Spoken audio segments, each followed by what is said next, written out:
family in Florida State University, and he was also a very active participant in organizing not only this event, but also our previous events too. So I'd like to invite him to the podium and then get his panel start. Howdy, y'all. Can you hear me okay? Lovely. All right. Hope y'all had a great lunch. Really happy to be here to moderate this panel. Very, very excited. And if you noticed that I did miss out on the first two, I was kind of playing double duty today for another event that touches on similar themes that I'm hoping to make connections with after the fact. So I'm hoping to keep the ball rolling as best as possible here. Quick introductions, because I want to get right into it, kind of from, I guess, my left onward. Hardeep, first, nice to finally meet you. So a few folks here I haven't had a chance to meet in person, so it's a pleasure that Hardeep, Daniel, Sam Carter, Bobbie Hill, with who I share a last name, likely, and then Dept at the end there.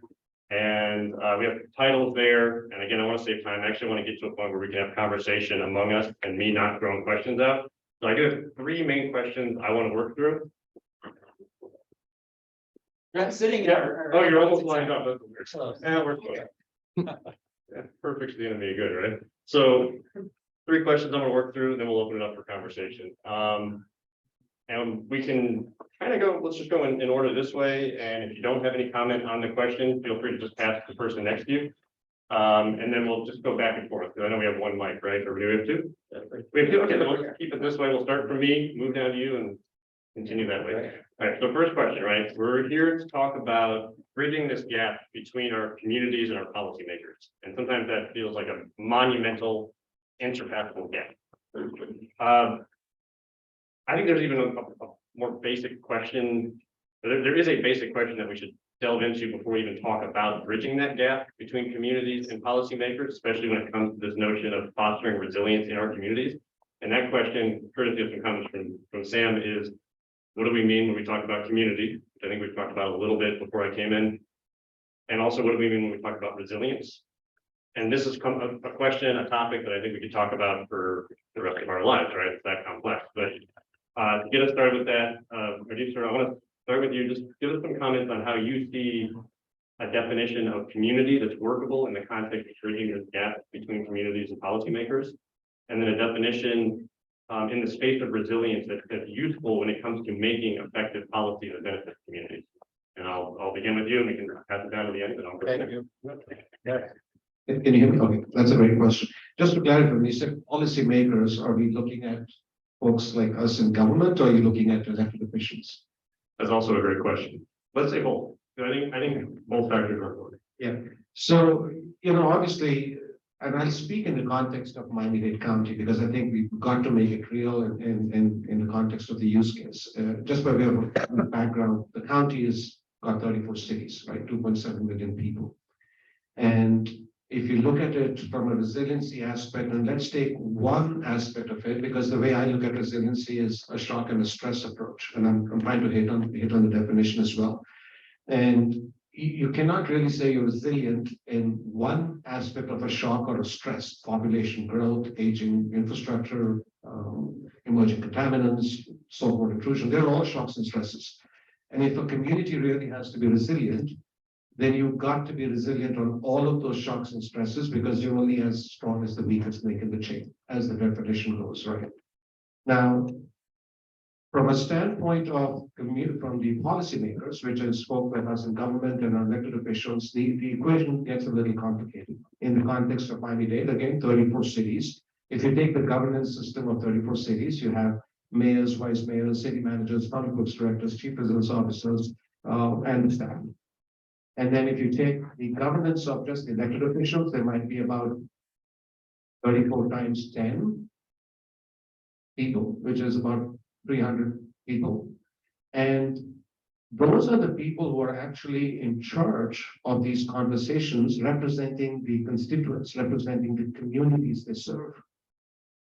But that is a very short cycle. That's a cycle of about 4 years, 2 years, 8 years, 10 years, they come out. And so every conversation that happens during that period is not sustainable in terms of a conversation, because the question that begs attention is who owns those conversations.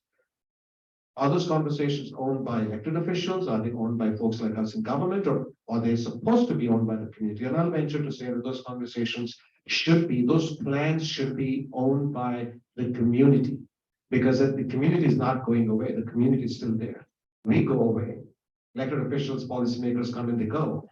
So there's no sustainability in the conversations we are having, even though we do a great job in putting all of our intellectual wealth behind it in terms of generating these plans.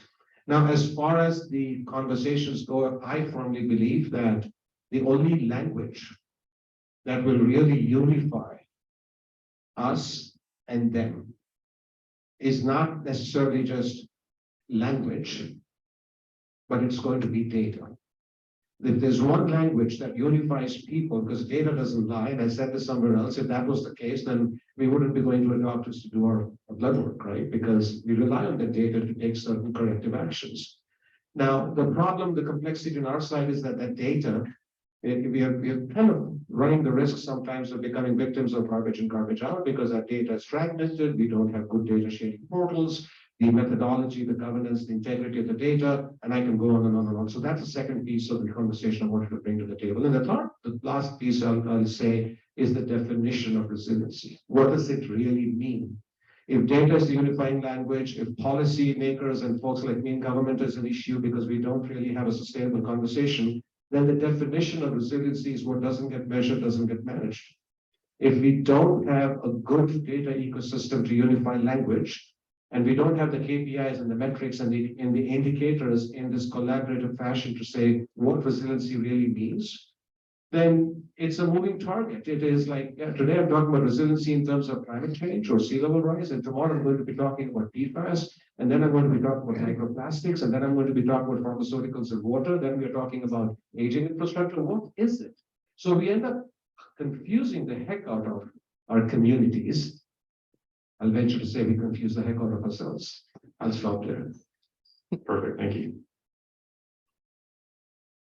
So my perspective is one from the NGO space. And then secondly, as a researcher just from before the NGO space and like my work history there, for resiliency, it really just kind of goes down to how a group of individuals or a society is able to adapt and is able to essentially react to stressors, right? So shocks or stressors, and what happens after that. So how quickly can systems go back to a efficient and successful operation, whether that be public health, education, flooding, whether it be emergency services, any of the different facets under which we can find the word resiliency being used. And for me, the unifying kind of trend there is how quickly and successful they're able to return back to effective and successful operation. And really, when we come down to the community level, when we come down to the individual and family level, that's what people want to know, right? Like, how resilient is my unit? How resilient is my neighborhood? How resilient is my city? Meaning, how much can we expect to overcome, and how much can we actually manage when those stressors do come? And then as far as the definition for community, it really is contextualized within whatever subject matter you're talking about, right? There is no one size fits all for how we use community. It can be used in the landscape architecture term. It could be used in architecture. It could be used in urbanism, sociology, etc. Right? It really should be specific. So if you're talking about a specific neighborhood, say the name of the neighborhood, right? Like, don't say this community. No, if it's like Little Havana, if it's Hialeah, etc. Name the space. Then you'll be talking with accountability and transparency. And then the second part of it is if you're talking about a wider community, so let's say stakeholders, whether it be government officials, NGOs, and private entities, if that is part of what you are imagining and defining as the community around sea level rise, resilience, and adaptation, then define that, right? So usually the best meetings start off with some baseline understanding and procedures and protocols on how to address the speakers and what are the baseline rules. A definition would be a really good thing to have, right? So whether it be research, whether it be participatory planning, etc., setting up the definition for how you're going to be using community is a good best rule. I'll keep it like that. I might not speak to community because Daniel did such a good job of that. Like, you said everything I wanted to say about that and more. So I'll tackle the resilience bit. And I was reflecting on this, listening to the first two panels of the day. And my friend from Texas, my new friend from Texas, C. Grant, was talking about resilience as kind of a combination of technological, community and ecological sets of resilience. I thought that was a good definition. It's different than how I think about it. I think about it in the context of the different capacities that a system or a community or an organization needs in order to be able to make it through this incredibly difficult and uncertain century that we're barreling through. And I think about it as a set of three different capacities. And we've been talking a lot about the first one today. And that's the absorptive capacity of a system to be able to kind of receive a shock and kind of come back to some sense of stability or stasis. And that's the kind of resilience that I think is most in our comfort zone. In the Florida context, I think it's a really safe space to be in. Is like, how do we protect ourselves and kind of buffet ourselves against a scary future? And I think that's something that a lot of people can get behind. And it makes a lot of sense to people. It fits within the FEMA and the kind of disaster framework. It's also a capacity that when we focus on it, it also keeps us in this, I think, a very toxic loop of kind of disaster recovery and resilience, which I think is a paradigm we need to break out of, and I'll probably speak to that a little bit later. But it's really important, right? Because people have things they care about, they have lives, they have places that they love, they have memories from these places, and there's a desire to protect these places. But there's two other capacities I want to put on the table. They're much more difficult. One is adaptive capacity. And that's the capacity of a system or a place or a community, an organization to actually adapt over time and change in the face of these things. Still deliver whatever value that system delivers, but in a new way to kind of reconfigure or reorganize itself. And we need to be building this capacity into all of our institutions, all of our organizations. And then the third capacity is transformative capacity. And this is the one that is just really hard for people to wrap their heads around. This is the capacity that allows us to have a conversation with a small town mayor who's grappling with a community of 15,000 on a barrier island that's going to be underwater in 15 years or 20 years or 5 years. Because without being able to have a language of resilience that allows for that kind of transformative conversation, the discourse has nothing to offer that community. And this actually reminds me of the conversation you were talking about. If we're only thinking about resilience as like protecting what's already there, and we're not thinking about how natural forces are going to transform our relationship to place, then we're going to get stuck between a rock and a hard place or an ocean and a dry place. I'm not sure which one. But anyway, I just wanted to put that language on the table for consideration. I know one of the goals of the conference is to converge on discourse, so hopefully that's helpful. Hello? Yeah, this one's working. Thanks, Sam. Well, we've heard some really great definitions, so I'm going to go with this from a very different angle. First of all, I'm old, and I have lived in community on multiple levels all my life. I'm the oldest of 7 children. That's a big community. I have tons of aunts and uncles and cousins. That's another community. When I graduated from college, it was the mid-1970s, and I was the back to the lander and part of building an intentional community in West Virginia, where I still own a home, and there are 18 families who collectively own about 900 acres. And that sounds fancy, but it's not fancy. It looks like this, and it's, you know, very woodsy, but it is a thriving community. And then I naturally take that to my work in supporting communities and having a seat at the table, whatever it is they're facing. So when we talk about community, there are many ways to describe that. And I don't know if any of you all read Scott Peck's book. I don't remember when it was published, many, many years ago, called Different Drummer. It's a fantastic book about community and what community is and the different phases of community, which speak to what Sam just talked about, transformation. Because if communities are strong, then they do transform. They are going like this. They're not just spinning and spinning. Otherwise, they won't last. So that's a great book to read. I highly recommend it. And then the thing that I would say about resilience and resiliency, and again, we've had some great definitions, but what I hear people in the community say all the time is, don't call me resilient. Don't talk to me about resiliency. And why are they saying that? They're saying that because they haven't had a seat at the table when everybody's talking about resiliency. So they're not going to hear you. They're going to hear the words that to them are exclusionary to them, that are inequitable. So I think, you know, we have to think of other ways to engage in conversation in an authentic way to then have people be willing to come to the table and talk about what resiliency means to them. So I'll leave it at that. Thank you so much. Appreciate the opportunity to come here and speak with you. So my name is Jesse Spearo. I'm the Assistant Director of Emergency Management for Department of Emergency Management in Miami-Dade County. I'm a professor at a couple of universities as well, and I always tell my students that if you find yourself that you're the smartest person in the room, you need to find a different room to be in. And I'm happy to say that I'm going to be in this room for a long time with these people. So there's a lot of brain trust that's here. So I'll speak holistically about what community is to emergency management. So we address community as the whole community. It's everybody. It's colorblind, it doesn't matter what age you are, where you're from, it doesn't matter to us. Our priorities in emergency management is life safety, incident stabilization, property and environmental conservation. Environmental is new, by the way, that wasn't added until the last 4 years. And then the fourth one, which is something that I teach my students, is restoration of commerce. We need to be able to ensure that our commerce can be restored as quickly as possible, and we need that for the whole community aspect. So there's a magnitude overload with disaster planning and preparedness to begin with in the community. And if you throw the term resiliency on there, a lot of people's eyes go cross-eyed.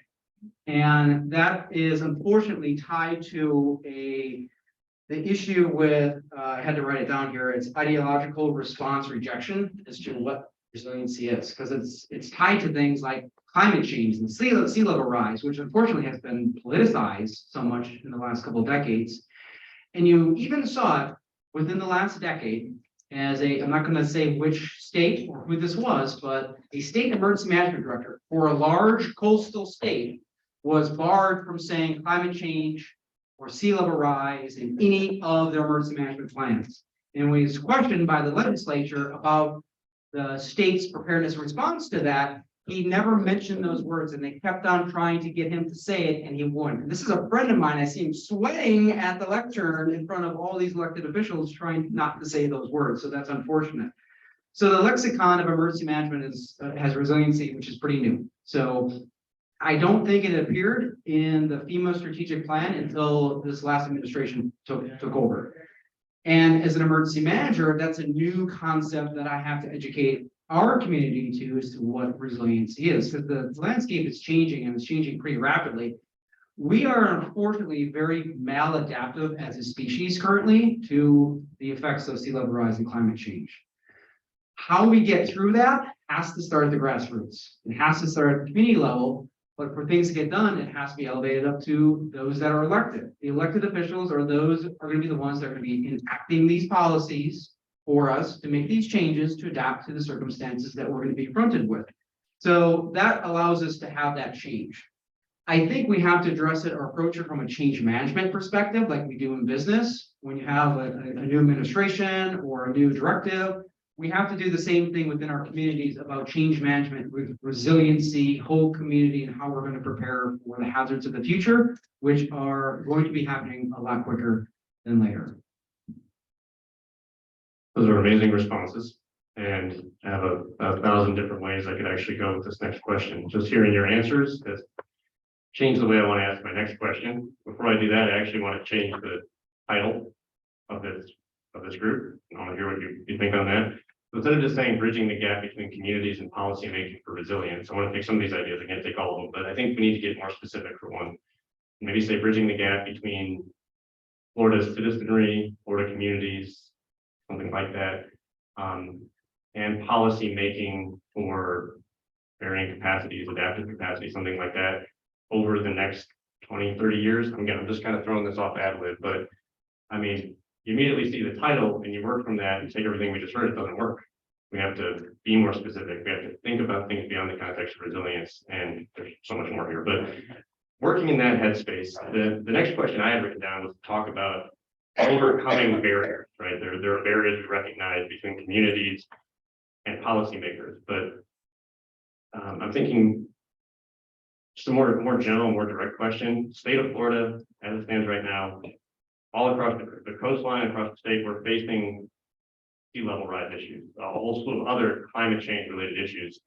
And we have challenges at various levels of government in this state in terms of enacting policy that directly addresses that in very clear and plain language.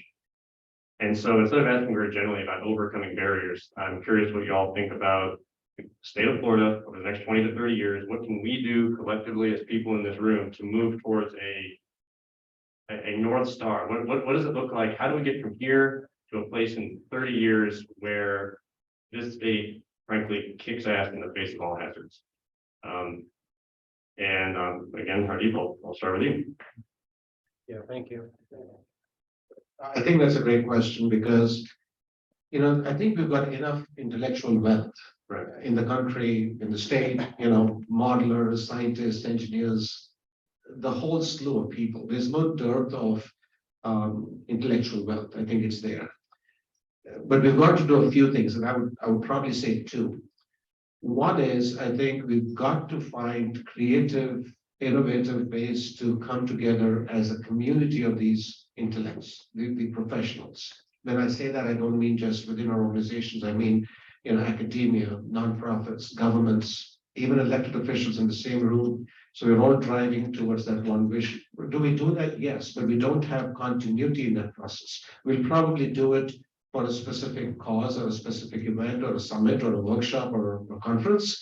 But then after that, we all go back to our own little domains, and then we thrive in our own domains, and then we come back again once a year, and there's no continuity there, right? So I think that needs to happen, and I think we did a great job in the 4-county area 12 years ago when the Southeast Florida Regional Climate Change Compact came about, because we don't live in this climate bubble here. That if something goes wrong in Miami-Dade, then we expect Broward to come at our rescue and vice versa, right? So the compact was a great model. It was recognized by the Obama administration, and they did this over the last 12 years. And I think if you take that model and you expand that model by more proactively bringing all the other players into it, and then converging like a larger group like this and saying, how are we now going to have sustainable conversations with the community? I think that would start making a dent.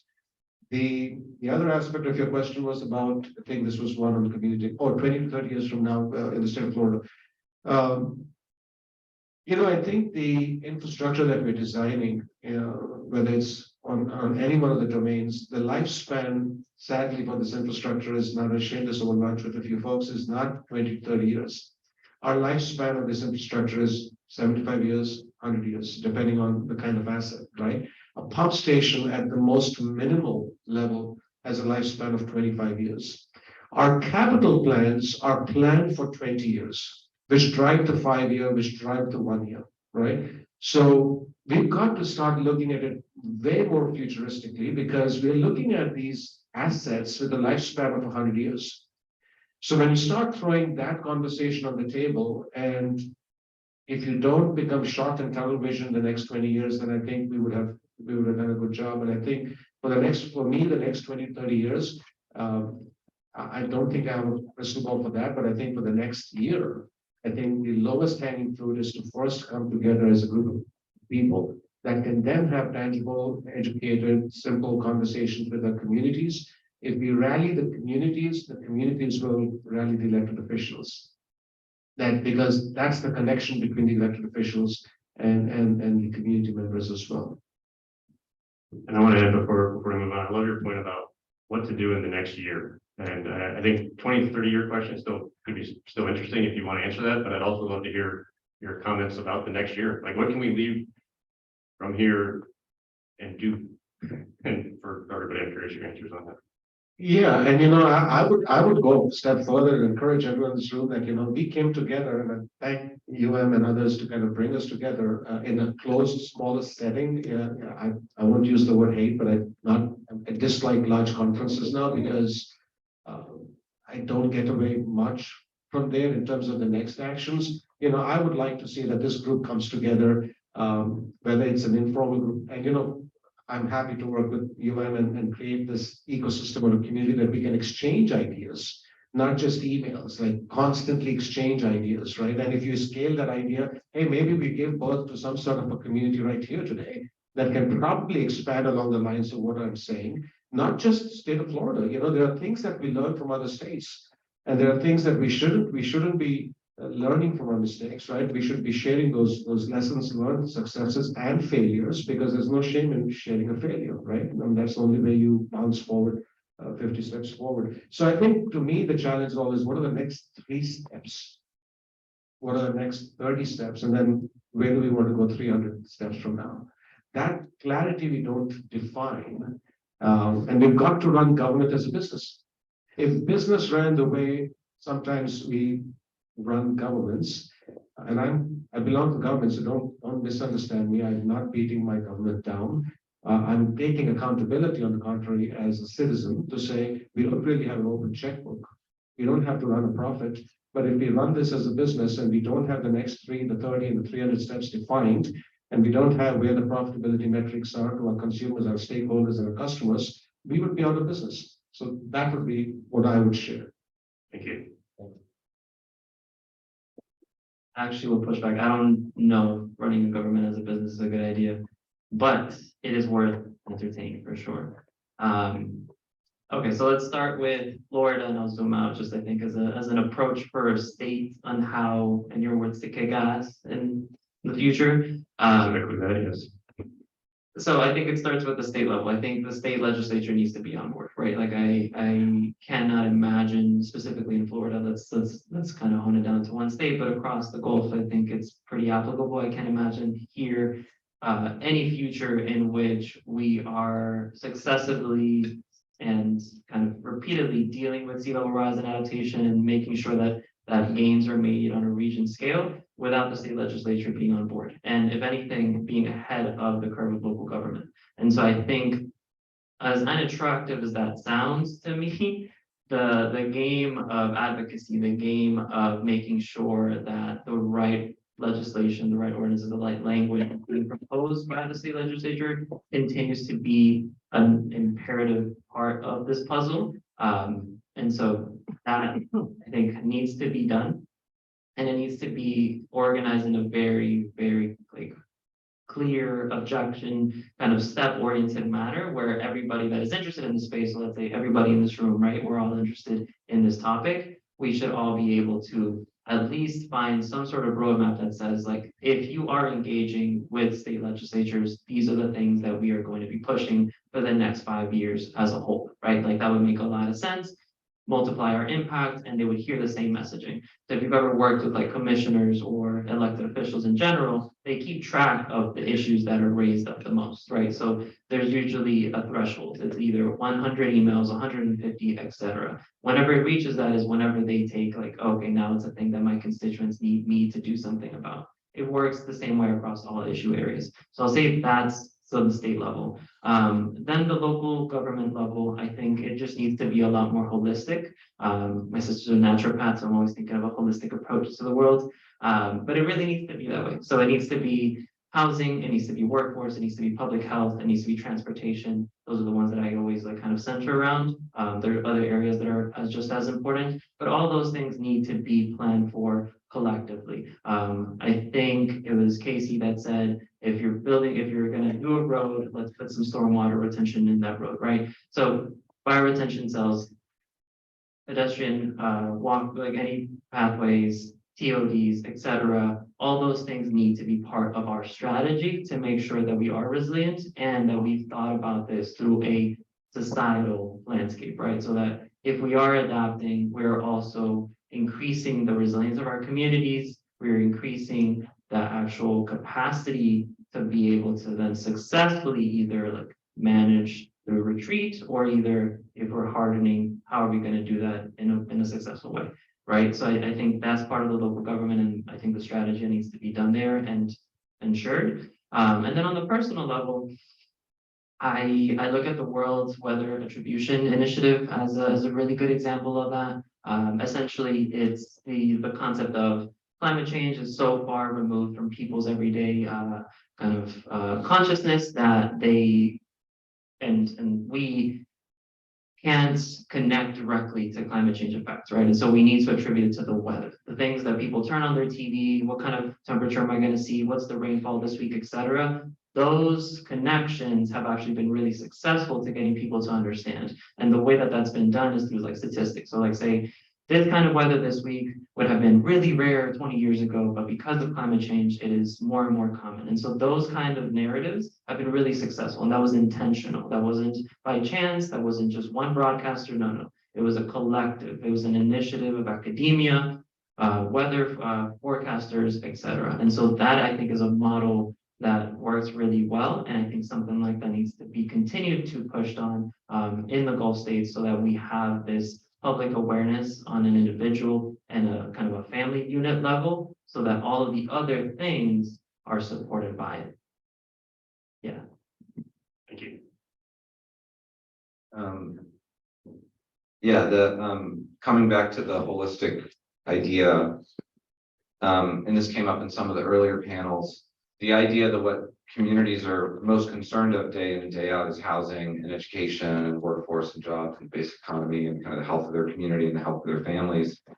I think the gap, coming back to your question, Will, in a lot of institutions is not seeing the connections between those things. And so you can actually drastically improve the outcomes after a storm event or a seismic event or any kind of shock if you're actually managing the stresses in communities. You know, stresses are what exacerbate the negative consequences when there's shocking events to communities. So by working to address those kind of bread and butter day-to-day issues for communities, you are actually building resilient communities in a way that's going to have much better outcomes when there are these disastrous events. So I think there's a huge gap within institutions, and it's about siloing. It's about who's responsible for what, the housing department, the education department, the emergency managers, that's all speaking different languages. They're all siloed up, and there's good and loving reasons we've set ourselves up that way, but those that very way of organizing ourselves is actually eroding and not serving lots of our communities very well. I think that almost by definition, the communities that are most vulnerable to climate impacts and sea level rise are those that are poorly served by our institutions. And I think that's the biggest gap. And like just when I look around the room, like the kinds of institutions that are represented here, there's academic institutions, there's municipal and county institutions, there's philanthropic and nonprofit service organizations. Doing this work going forward, there's a big gap between how we do it and how we need to do it in the future to actually have our institutions serve those communities in different ways. And just thinking back to Kalan's comments from the first panel, she's advocating a kind of community-based research that's challenging to the way that academic institutions are set up. It challenges the way you might traditionally evaluate a professor for tenure. It challenges the way that internal review boards are done for human subject review. If you have a moving target of a research project, it's much harder to fund. Similarly, in the municipal and county and public space, there's this huge gap of trust that keeps coming up. And I asked this question earlier, but you can't really address these issues unless you somehow resolve that deep mistrust and that corroded faith that government institutions are actually going to serve these most underserved communities. It's again, I'm sure many of you have worked with communities that feel this way about their government. They don't want much to do with these institutions that exist to serve them.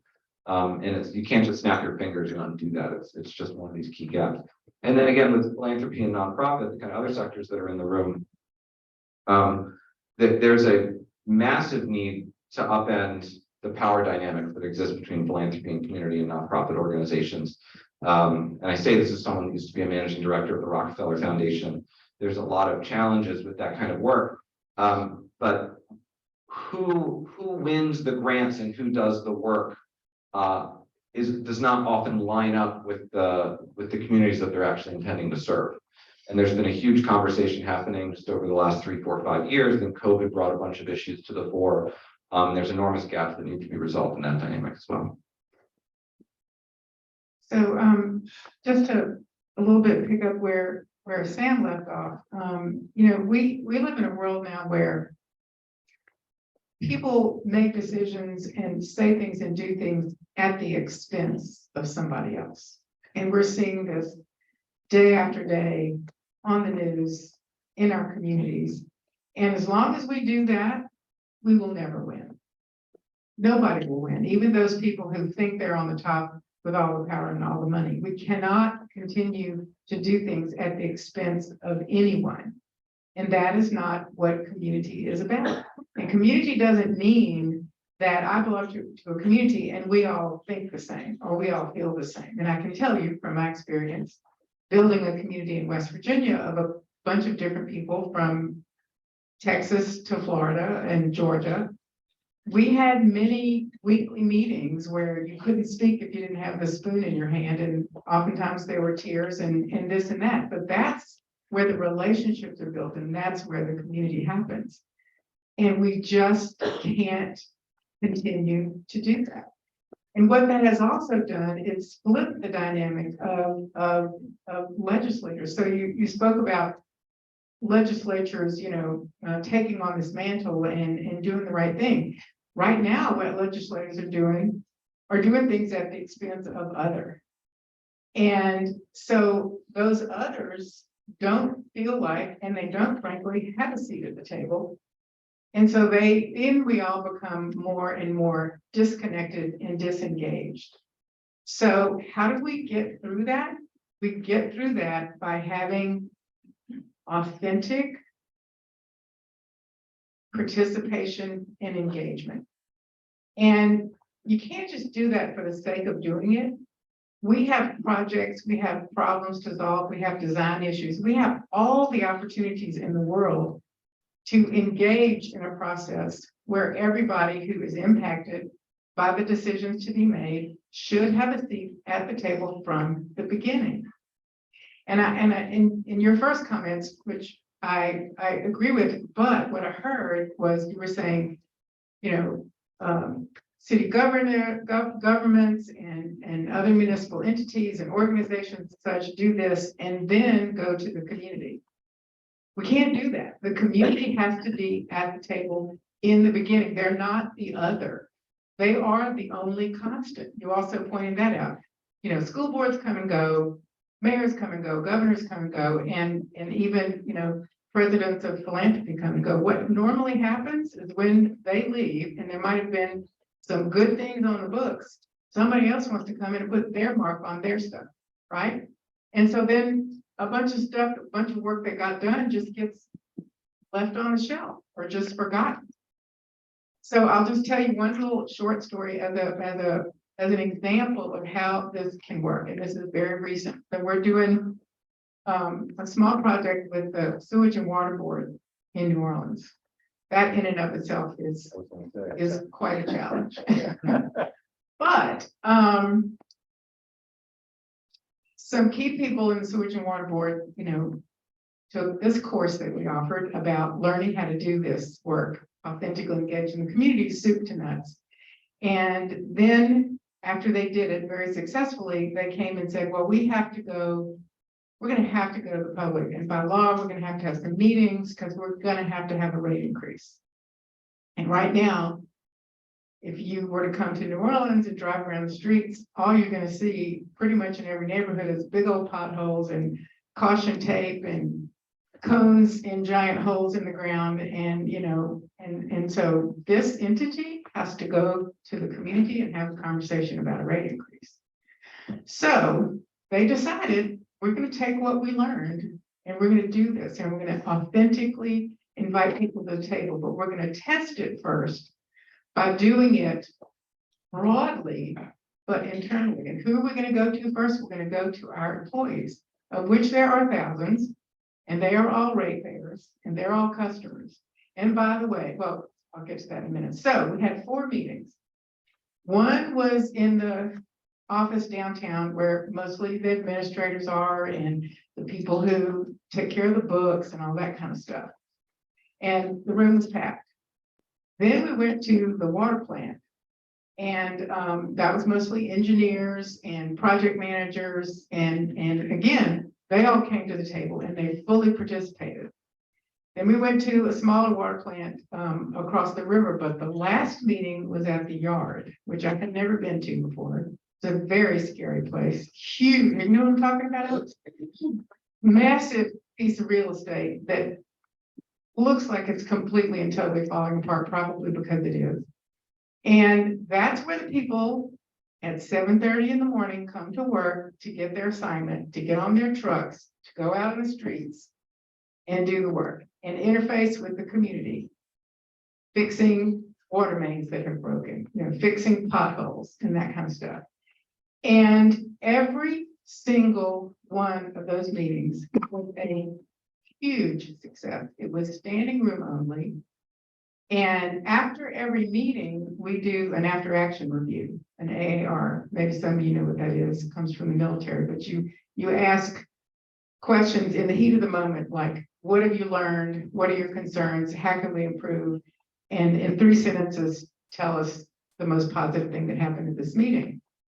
And now we have over 1,000 comments that mostly people said, thank you. I cannot believe you asked me.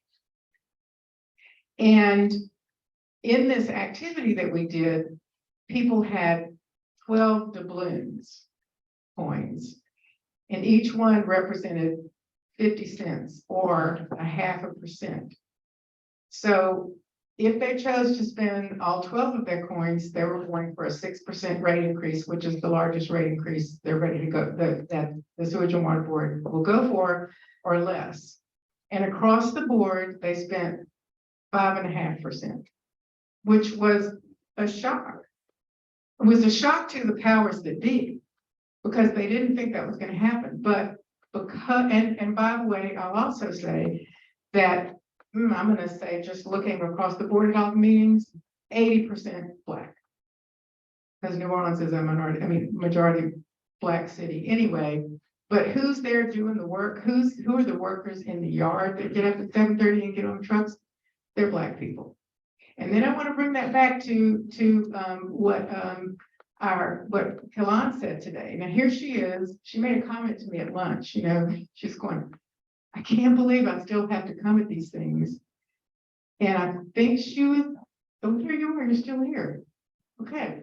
I have to come at these things, and I have to bring up the fact that there aren't people like me sitting here in this room. But my job, because I can talk all day long about my cancer research and about this and that. I mean, this is her work, this is her passion, these are the things she knows about. But what does she have to do first? She has to talk about the fact that there people aren't like her in the room. That's a problem. Thank you, Bobbie. I don't know if I can top the story and the anecdote with it, but I'll hit on a couple points that you made. And one, I appreciate the example with the Kalan that unfortunately I missed it. I working in emergency management is one fire after another, so I was barely able to make it here. But I participated 2 weeks ago for Duke University Roundtable on resiliency, and one of the topics, there was 30 people that were invited to it, 30 professional practitioners from all over the United States. And again, there was one representative in there that was Black, and that came up in there. And I even mentioned that. I'm like, why does everyone look like me in this room? So our communities are the vast majorities of our communities that are being impacted the most are those that are disadvantaged, those of color. Socioeconomically, those are the issues that we have to deal with and look at. Sam, I really love the point you brought up about the silos that exist, and those exist all over the place, and that's exceedingly unfortunate in today's environment. But I also put a plug in for how, at least here, I see that changing in Miami-Dade County. So I'll put in a plug for our mayor as to what a wonderful job she's been doing. I'm new to Miami-Dade County. So I've worked in South Florida for 20 years in emergency management, but Miami is a new space for me. I'm not just saying this to plug the mayor because she hired me, but I'm saying this, she genuinely cares about having change in our community long-term with resiliency. She created a resiliency office. She has a chief bay officer, a chief heat officer, a chief resiliency officer. She has this group of really talented people working on resiliency in the county. She also saw that emergency management was being underutilized in the county. For the last 20 years, it's been a division under the fire department, and she said that that has to change, and she pulled it out and made its own department, and she gave us 19 new positions. If anybody works in government, you know how difficult it is to get one full-time position added for a budget year. We got 19. And we have 3 people that are going to be working just on resilience. And those people are going to work with the mayor's office and that team that's there. So that's changing the paradigm that currently exists here in South Florida. Hopefully will be a model that we see coming forward. Going back to the question about 20 to 30 years from now, well, I think that we have to change our perspective and expectations as to what our environment is, because it's changing right before our very eyes, and we already lack a homeostasis in our relationship with the environment. So we have to change that paradigm on how we approach that. And the way we do it, I look at grassroots emergency management, and what we do is it starts in the schools. It starts with the youth. When we want to teach them how to be prepared for hurricanes, for floods, for fires, for tornadoes, you have drills in school, fire drills. We have tornado drills. Now today, we have active shooter drills. I have a 4-year-old and 7-year-old, and they're taught that from preschool on what to do in those circumstances. So that's adapting to this critical threat that we see out there today, and it's reflected in the news every single day.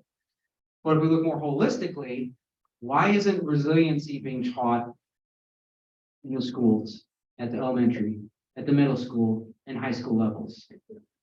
I think we have some great school systems here in the United States and public school systems, which I grew up in.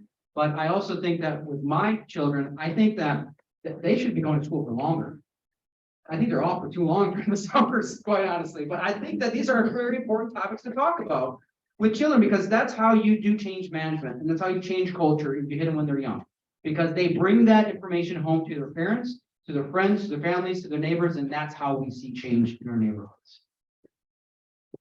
Thank you all for those answers. Again, 1,000 directions I could go in. I want to take a moment to actually transition to comments and questions from everybody out here. But before I do that, I actually want to hone in again on Bobbie's point.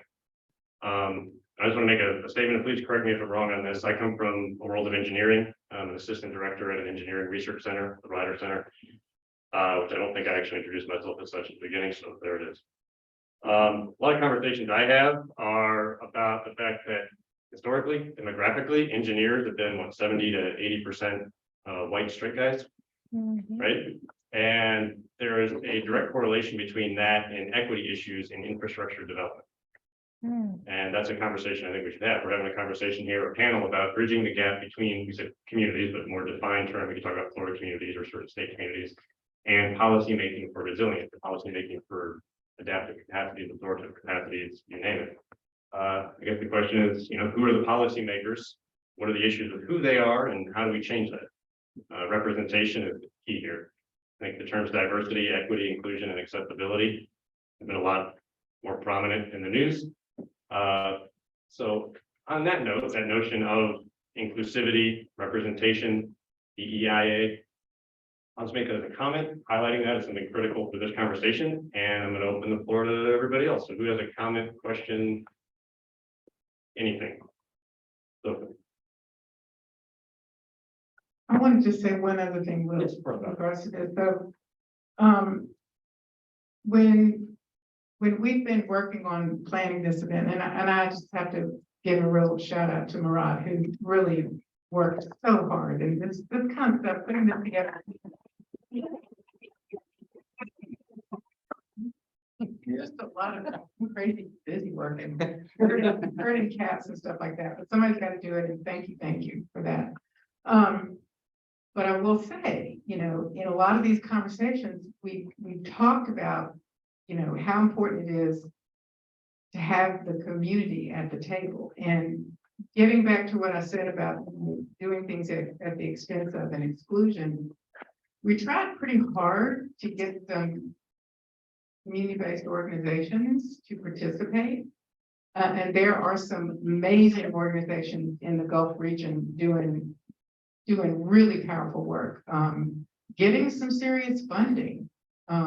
They learned how to do this work. They've learned how to be the right kind of advocates.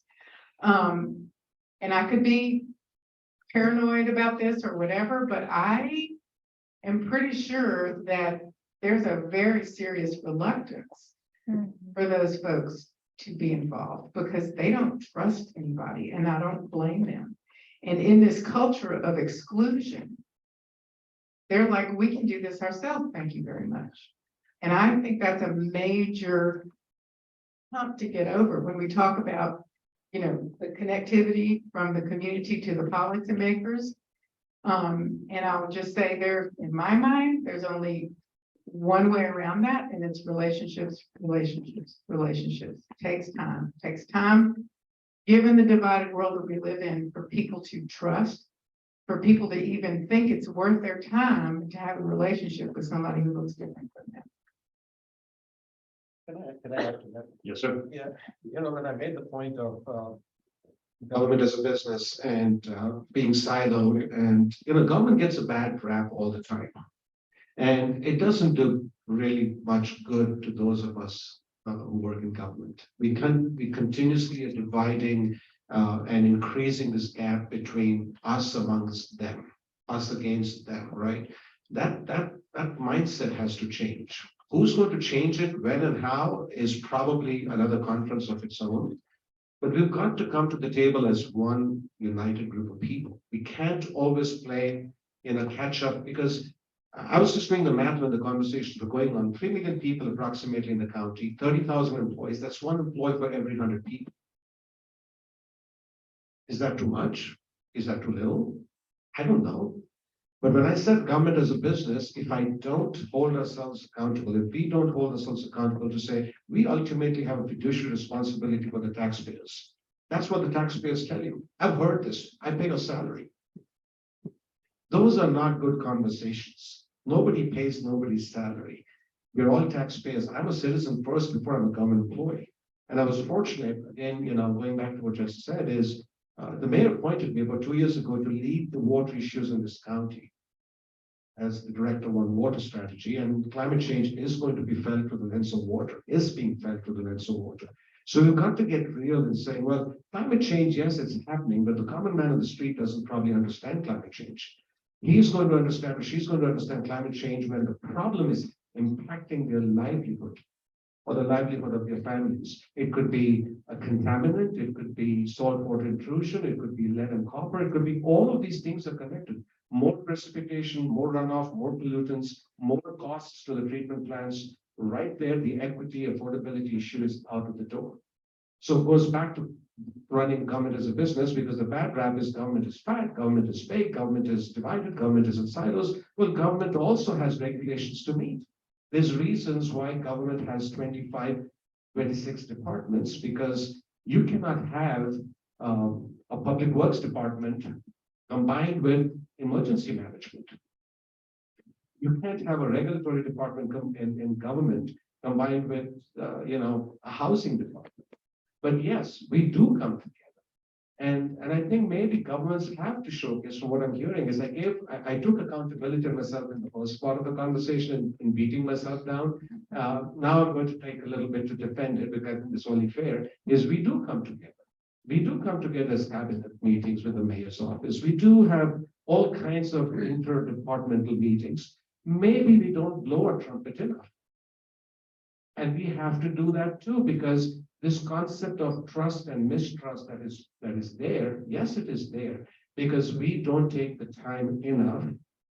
I won't use the word glorify, but to elevate ourselves. And I think you had made the point in your panel is when we work with nonprofits, I think that nonprofits have an advocacy and activism part of it, but they also have the other aspect of it of saying, well, when we did well, elevate us, because if government elevates themselves, it doesn't look good. Let's face it. So the statement on the table today is, if governments have a bad rap, and there's a mistrust, and we have communities of which we are a part of, how are we going to solve the problem? Who's that intermediary? Who's the bridge between governments? When I say governments, I include policymakers and elected officials into it. All of the 30,000 people in Miami-Dade County, I'm giving the county as an example, plus all the elected officials. And then you have the 2.7 million residents. What's the bridge? What's the medium that's going to be here forever? That's going to be something that people will endorse it, repose their trust, and though that group also needs to be empowered. By whom? There needs to be money on the table for that group to do something. Is government going to fund that? So to me, it looks like this group of nonprofit professionals, and let's then face it, the nonprofits are also so many. So they have to survive. They have their own employees. They have their tax bases. Their employee bases, right? Salaries, livelihoods. So it's a complicated conversation. And I think to me, the converging point is, let's not first beat each other down. Let's not do a lot of that in terms of saying, well, government is bad, or this is bad, or this trust here. But I think there needs to be an ecosystem as part of this conversation to be created where everyone has a seat at the table. Policymakers, governments, nonprofits, elected officials. Hopefully that will be well received, because then there's that transparency, there's authenticity, there's openness, there's this open book kind of a concept where we just don't come once a year or once every decade when we're doing comprehensive master plans, but we are making a conscious effort to really have these authentic conversations periodically. Please. I appreciate you bringing that up. And I brought this down, and one of the questions in the prompts that was brought up was, and this was in conversation zooming out from the Spearo in Jacksonville, where I live now, in Florida. The approach to making sure on how do the different departments within government work together, for example, housing, workforce, education, public health, etc. It needs to be codified, right? Like it shouldn't be conversation based. Yep, she's great. It shouldn't be conversation based. It should be a procedure, right? Like if you are filing the right permits for a road, then automatically kickstarts an entire other procedure that then all the other departments have to get looped in, have to see what their priorities are, what are the timelines for their infrastructure, and then finding the opportunity to make these projects holistic. So that was an interesting point, and I'm glad you brought that up.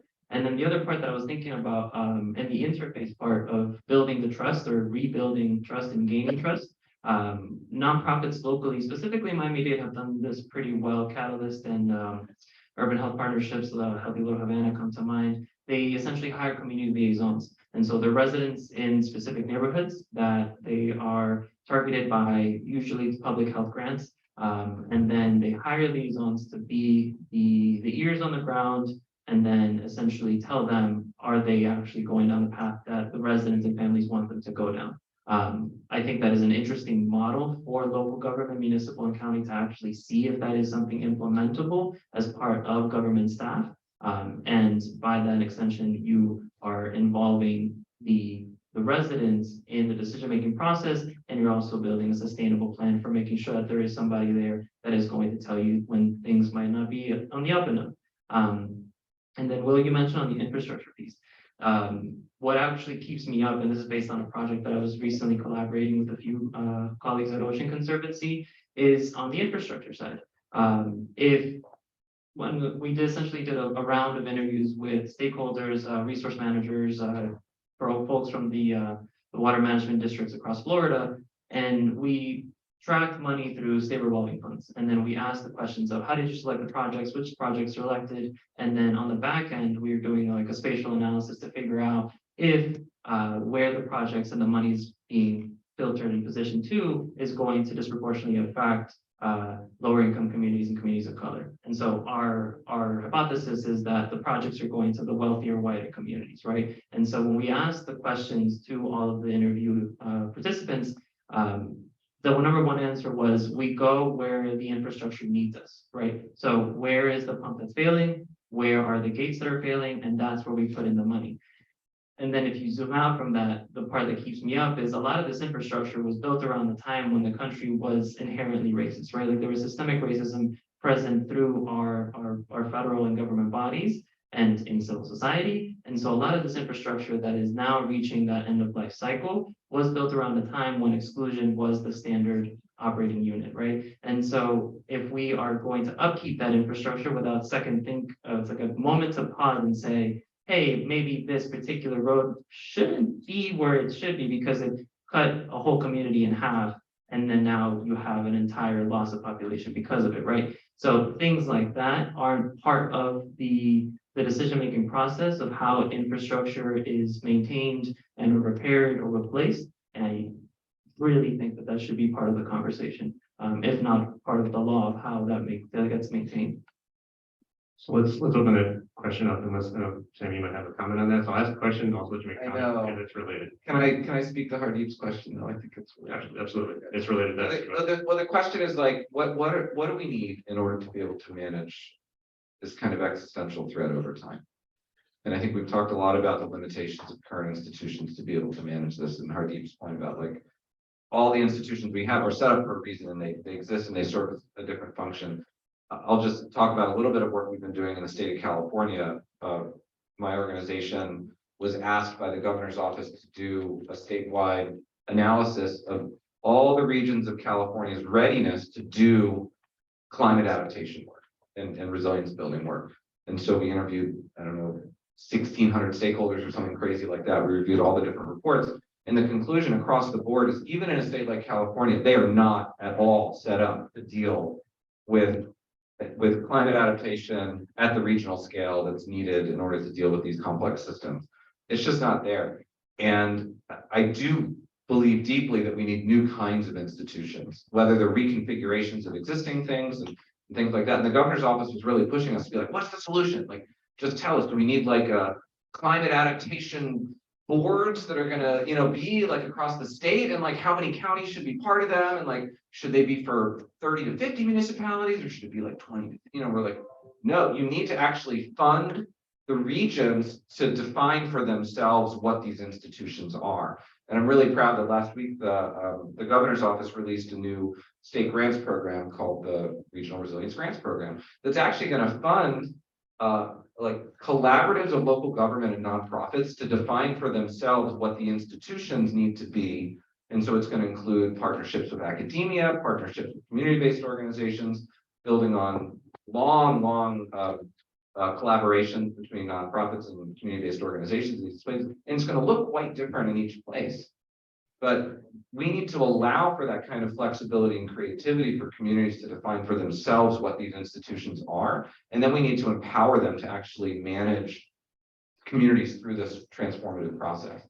And the only reason that this conversation is able to happen in California is because they are getting pummeled year after year with these huge impacts on their quality of life with wildfire and increasingly rain and flooding. So there is an opportunity space created by disastrous moments happening with repetitive loss that allows for rethinking the way that we set these things up. But just hopefully that's helpful, Hardeep, to like think about different ways to set this up. And the collaborative here, the 13-year-old collaborative here is absolutely inspiring and amazing. So huge plug for that as well.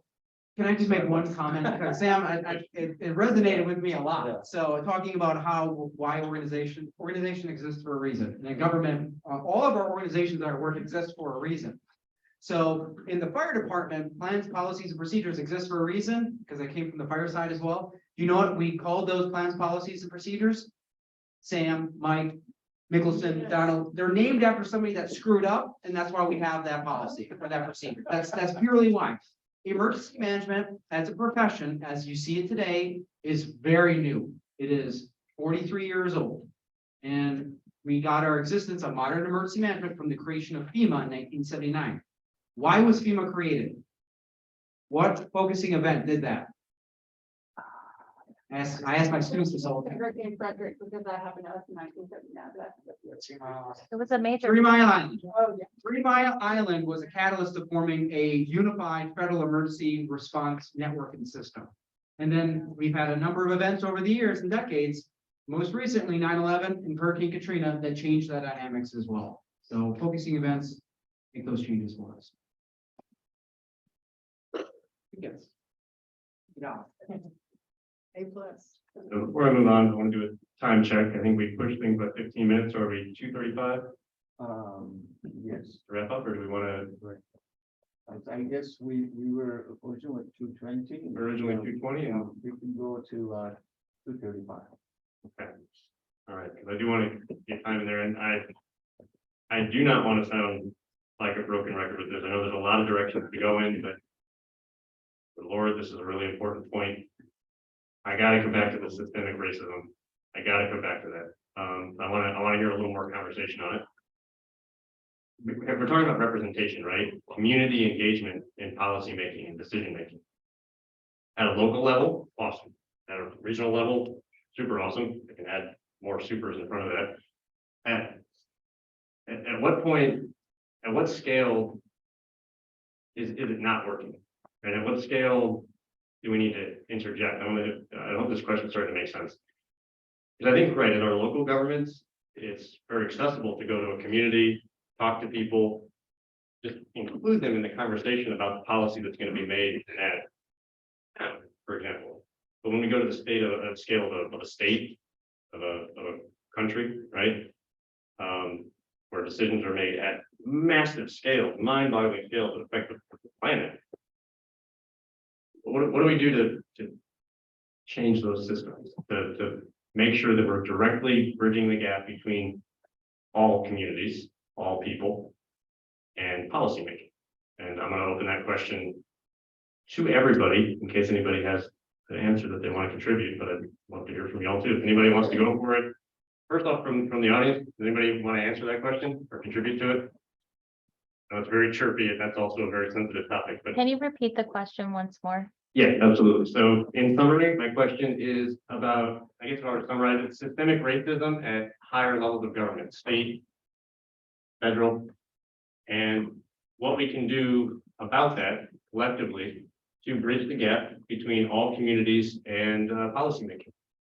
How do we make policymaking at state and federal levels more representative? And actually, I see Esper. Rather than answering, I want to offer another direction Okay. before someone answers. And can anyone respond with an example of a successful response to Will's question that we could take as a model and a scale up? Yes. Thank you. I would say, what happened at Katrina taught us how to do that. And I think to answer your question specifically, you have to start at a community level. People are connected where they live. And in places like New Orleans and South Louisiana, generations after generations after generations. So they're connected to place. And they will be more willing to come out and address issues that impact them personally based on where they live, where they work, where they play. If we can build people's trust there, we can get out of the crabs in the barrel mentality, which we all have. We have to start there. And then if people feel like they have a seat at the table in their own communities and solving their own problems, then they might be more inclined to vote and become engaged at the state level and at the federal level. I think we have to start there. And one other thing I want to say is that speaking to the crabs in the barrel, you can also apply that to the systems. So You have to explain it. well, y'all, who doesn't know what crabs in a barrel is? Never heard that. Oh, okay. If you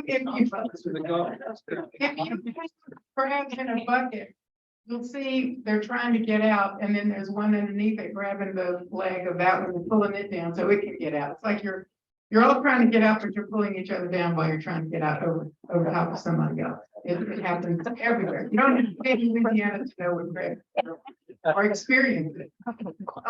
But I would say the other thing that we learned at Katrina was that literally everybody, every institution, every organization has a role to play. It's not just the government. It's not just the community. It's It's everybody, these problems are way too big to be solved by any one entity or implemented by any one entity. And I'm just gonna give you one little example.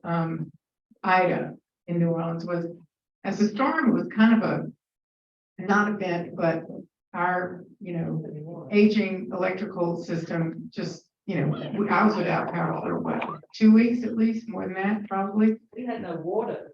Yeah, I mean, it was Really. pathetic. It just showed you what's happening in our systems, our aging infrastructure systems.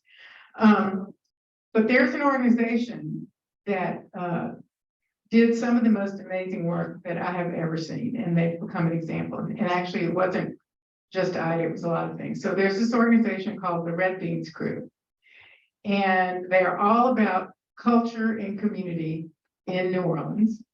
And they, during COVID, they started a thing called Feed the Second Line. And what they did was they went to the restaurants who were going out of business. And New Orleans is all about restaurants and the people that work there. So they hired the restaurateurs to cook the food. They hired the musicians to go pick up the food. And then they took it to the frontline workers at the hospitals. And all of those people made money or were taken care of. When Mardi Gras didn't happen, they went to the float artists and they hired them.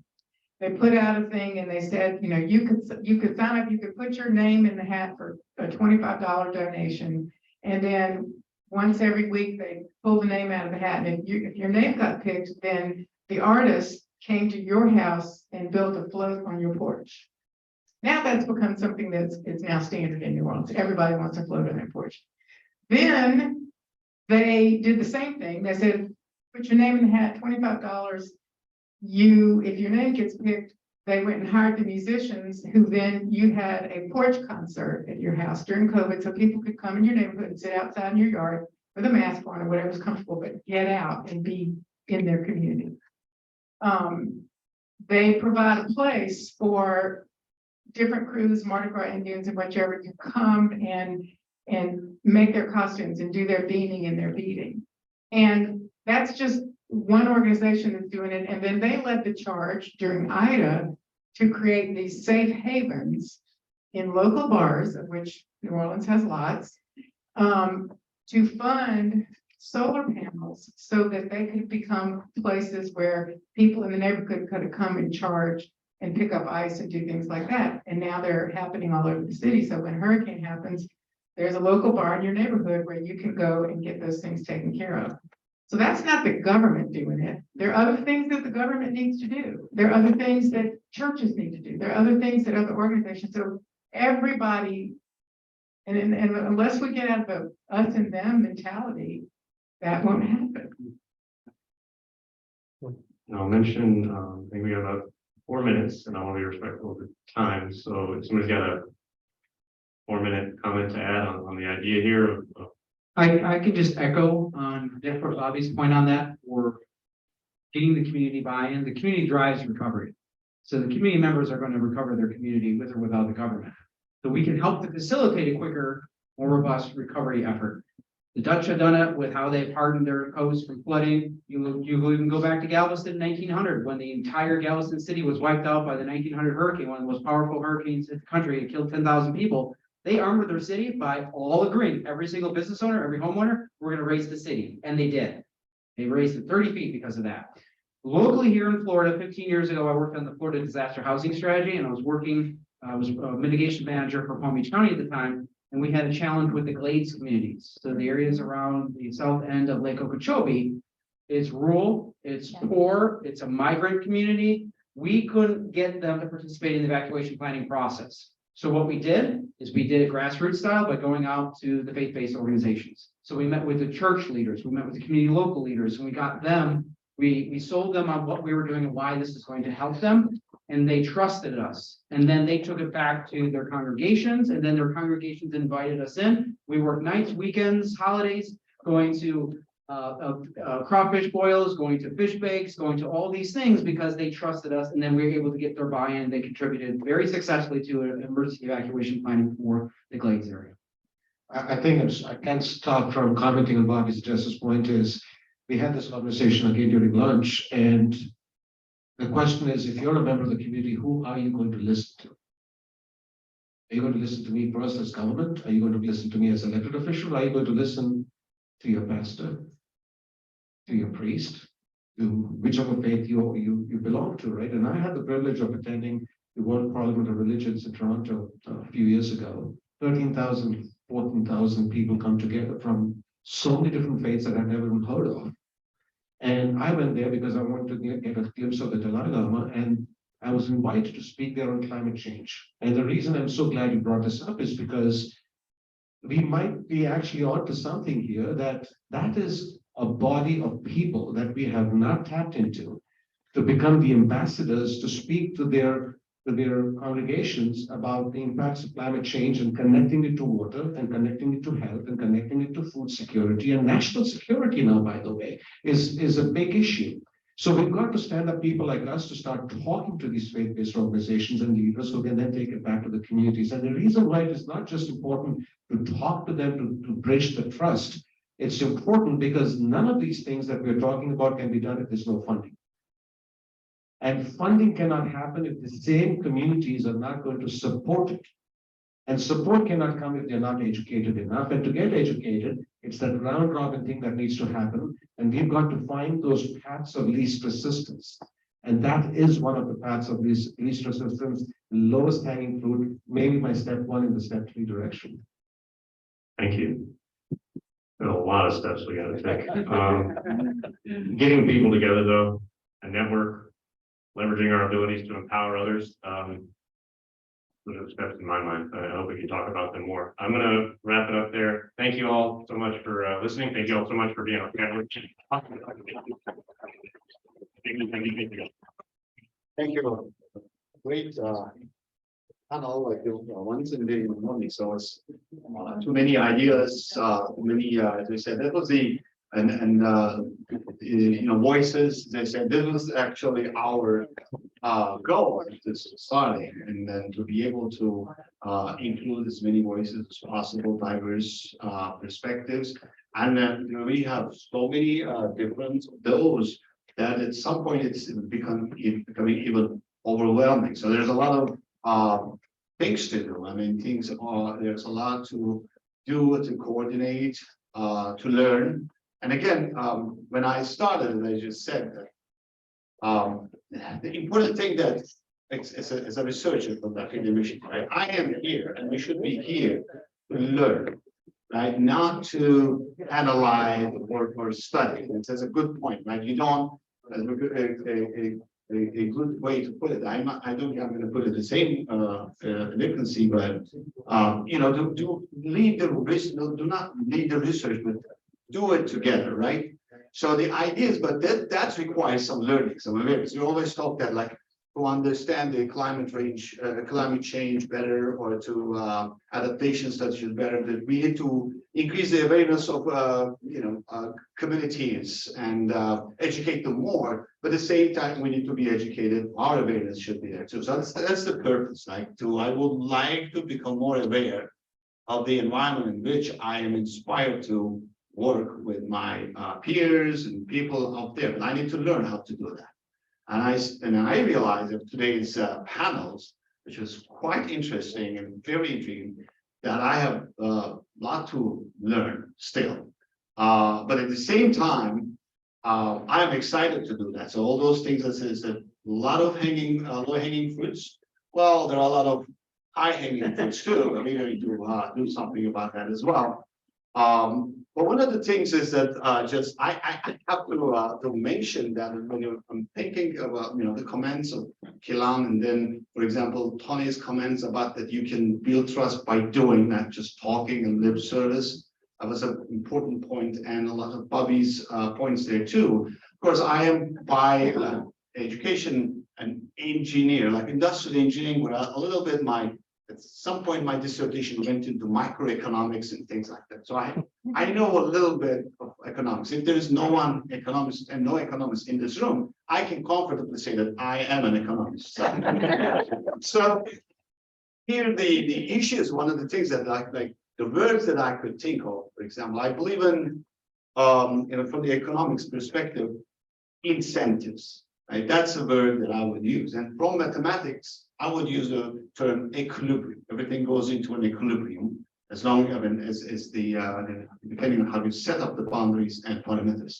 The other thing that I believe is from science, entropy. So all those things are going to work. There is going to be an entropy, whatever. So how do we actually manage all those things?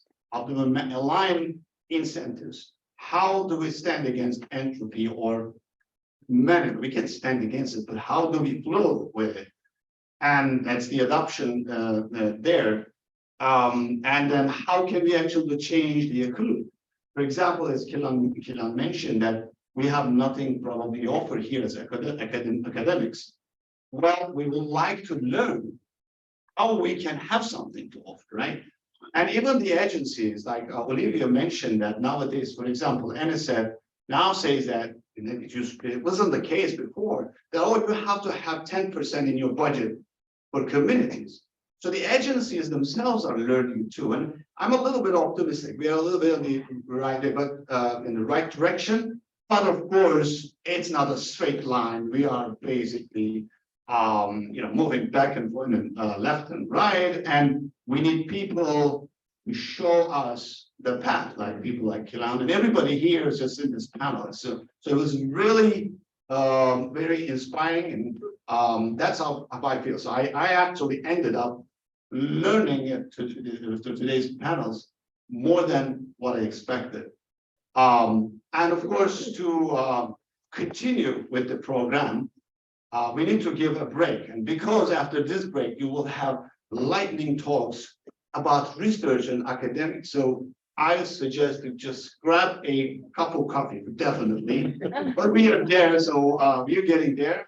And we will continue with the last part of our workshop in let's say 10 minutes.